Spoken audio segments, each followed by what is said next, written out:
Chapter 1: The Vietnam War Summarized. The Vietnam War, also known as the Second Indochina War, spanned from November 1, 1955 to April 30, 1975, and took place in Vietnam, Laos, and Cambodia. The conflict was officially between North and South Vietnam and was part of the broader Indochina Wars. North Vietnam received support from the Soviet Union, China, and other communist allies, while the U.S., South Korea, the Philippines, Australia, Thailand, and other anti-communist nations backed South Vietnam. Lasting over 2 decades, the war has been characterized by some as a Cold War-era proxy war.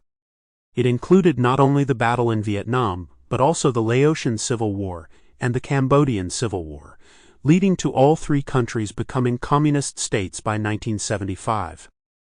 The roots of the conflict can be traced back to the First Indochina War, which involved the French colonial administration against the Viet Minh, a left-wing revolutionary force.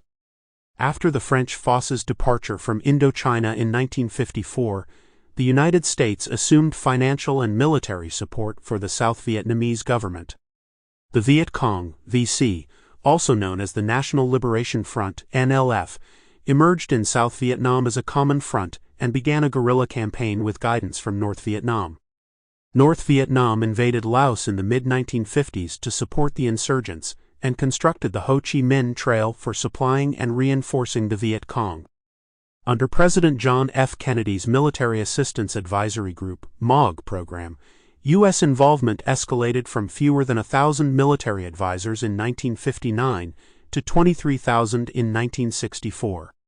By 1963, North Vietnam had sent 40,000 troops to fight in South Vietnam.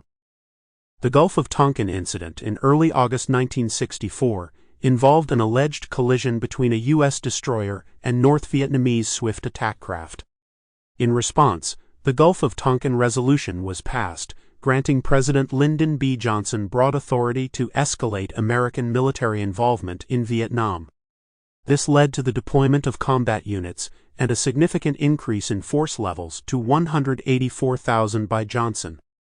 With U.S. and South Vietnamese forces, the People's Army of Vietnam, PAVN, or North Vietnamese Army, NVA, engaged in more conventional warfare.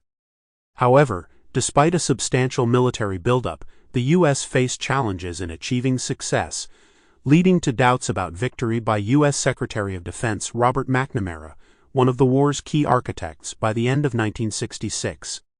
U.S. and South Vietnamese troops utilized air dominance and overwhelming firepower in search and destroy operations, employing ground forces, artillery, and... Sample complete. Ready to continue?